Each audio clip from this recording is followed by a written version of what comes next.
The doctor adjusted the file in his hands and looked up slowly. The room felt silent. Grace had just arrived, slightly out of breath.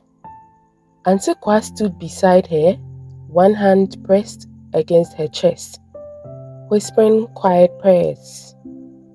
Mr. Osei and Mrs. Osei, whom Grace called Momsy, rushed in moments later, their faces drawn with worry. Daniel stood at the corner, restless, his eyes red from holding back tears. "Doctor, please," Grace said, her voice tight. "Tell us what is wrong with him." The doctor exhaled. "We've completed all the tests." A pause. "Your father's condition is very serious." Mrs. Osei's hand tightened around Grace's. "In what way?" Mr. Osei asked. The doctor continued. "Your father is suffering from advanced liver cirrhosis, consistent with prolonged alcohol use. There is also evidence of toxic substances in his system. This suggests he has been ingesting a harmful compound gradually over time." Grace's voice dropped. "You mean someone has been poisoning him?" The doctor nodded. "Yes, a slow-acting toxin combined with alcohol.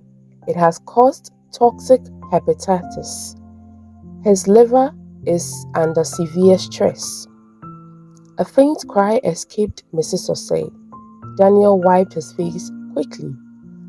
"I only brought him because of stomach pain. I didn't know." Grace pulled him close.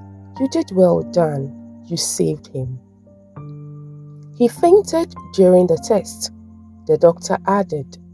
"We've admitted him and started emergency treatment." "What does that involve?" Grace asked.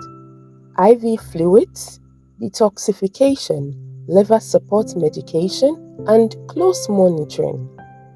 We are watching for complications." "And the cost?" Mr. Osei asked. "For now, 20,000 Ghana cedis to 30,000 Ghana cedis. It may increase." Silence. Mrs. Osei lowered her head. "Where will we get that kind of money?" Grace steadied herself. "We'll find a way." They were allowed in. Mr. Wusu lay still. Oxygen mask, tubes, machines. Grace stepped closer. "Daddy," she whispered. His eyes opened faintly. "Grace, I'm here. We all are here." Behind them, Antiqua's voice trembled in prayer. "Nyame, yesrewo, emma nenkwa emfi ensem." Hours later, in the corridor, Mrs. Osei held her head. "I feel dizzy." Mom, see." Grace rushed to her. She slammed. "Doctor!" After examination, the doctor returned with a gentler tone. "Madam, have you noticed any changes recently?" Mrs. Osei nodded. "I thought it was stress." The doctor smiled. "Well, it's more than that." Everyone leaned in. "Congratulations, you are pregnant." Silence. Grace blinked. "Mopsy?" Tears rolled down her face. "After all these years?" Antiqua lifted her hands. "God, you have done it again." Grace hugged her tightly. "In the middle of everything, he still remembered you." That same night, "He's seasoned!" A nurse shouted. Doctors rushed in. Grace stood frozen outside. Daniel held her arm tightly. Minutes later, the doctor came out. "We've stabilized him. The toxins triggered it. He needs continued monitoring." Grace nodded. "Thank you." Days turned into weeks. Bills piled up. Grace sat one afternoon staring at a hospital invoice. Mrs. Osei sat beside her. If money were not there, sickness alone could break a family. Grace folded the paper slowly. "But we won't let it break us." Mr. Osei stepped forward. "You won't go through this alone. I will help." Grace looked up. Thank you. But something wasn't right. This is more than illness, Grace said one evening. Mr. Osei nodded. Think carefully. Grace's expression hardened. Trewa. They investigated quietly. The results came back. Poison. Slow. Deliberate. When confronted, Trewa broke down. I didn't want him to die. Grace's voice was calm but firm. But you were killing him. I was afraid, she cried. If he got better, I would lose everything. I would have nowhere to go. Grace looked at her. So you chose to destroy him instead? Chira collapsed in tears. She was arrested and the truth was no longer hidden. Antiqua stepped in fully. This family will not fail, she said. She became their strength. Grace, go back to school. Your future matters too. Returning to school felt strange. Life was normal there. Life was really normal, but Grace was not. One day, on her way to class, "Hey, is that not Grace?" She turned. Mrs. Mensah, her old primary school teacher. They smiled. "How is your family?" Mrs. Mensah asked. Grace nodded. "They are doing well. My father isn't too well, but we are managing. And your mother? She's fine." Mrs. Mensah didn't press. "I'm proud of you," she said. Grace smiled softly. "Thank you, Mom." And she walked on, a little lighter. Back in class, reality returned. Grace struggled to focus. "Grace," Frank called. "You didn't hear anything, did you?" She shook her head. "My mind is not here." He sat beside her. "Then let's take it one step at a time."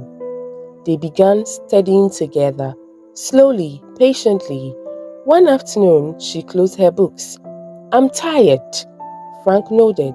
"Then rest, but don't quit." She looked at him. "What if I fail?" He smiled slightly. "Then we face it. But you won't fail, not because it's easy, but because you don't give up." Their bond grew, quiet, steady, real. "I care about you," Frank said one evening as they went for a walk on campus, holding hands. Grace looked at him. "My life is not simple right now." "I know," he said. "I'm still here. I'll be with you every step of the way. I love you." She smiled, turned to look at him, and hugged him. "I know, and the feeling is mutual." They sat in a lecture hall and talked at length about life, law, family, and their feelings towards each other. Back at home, things were slowly changing. Mr. Wusu was discharged, weak but alive. "I'm still alive," he said. Antiqua held his hand. "Yes, you are. God is good. He loves us and doesn't want this family to tear apart." Daniel had grown, more focused, more determined. "I want to do well," he told Grace. "You will," she replied. Mrs. Osei's pregnancy grew. She was happier and glowed each day as she waited in anticipation. Hope returned to the house of the Wusus. Exams came. Grace prepared like never before. Frank stayed by her side. One paper at a time, he would always tell her. She wrote, finished, and waited. The waiting was heavy. Then one day, results. Grace stared at her phone. "I'm scared." "Open it," Frank said. She did, her eyes moving quickly, then stopped. Silence. "I passed." Tears filled her eyes. "I passed." Frank smiled. "I knew it." He embraced her.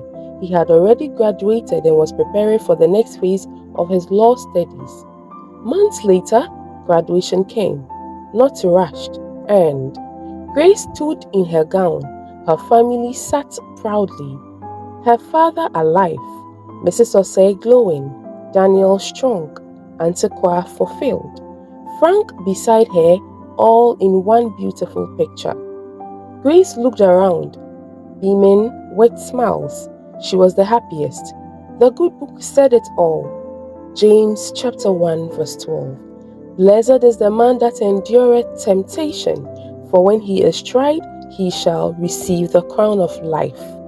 She realized that every struggle, every tear, every moment, she whispered softly, it was worth it. She leans towards Frank and squeezes hands because survival is not easy. It costs tears, it costs strength, it costs everything. But in the end, it gives something greater: life.